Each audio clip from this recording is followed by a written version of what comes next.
Please subscribe our channel.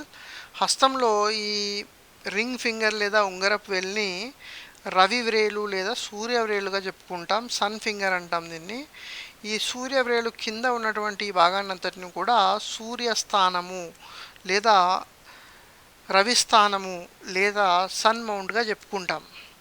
ఈ సూర్యస్థానము రవిస్థానం అనేటువంటిది కళలను ఇండికేట్ చేస్తుంది, నైపుణ్యాన్ని ఇండికేట్ చేస్తుంది.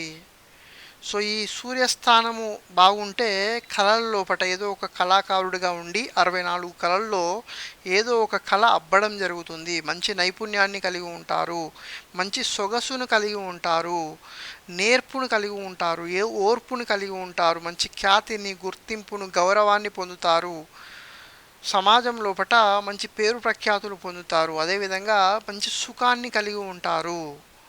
సో ఇవన్నీ కూడా సూర్యస్థానం అనేటువంటిది దోషరహితంగా ఉన్నప్పుడు కలిగేటువంటి ఫలితాలు.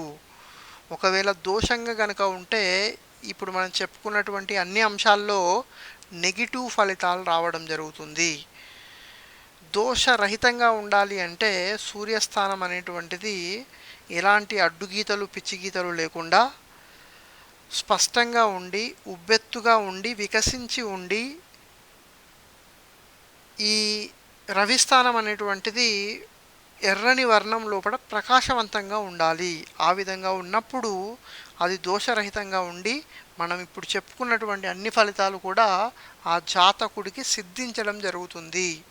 Thanks for watching. Please subscribe our channel.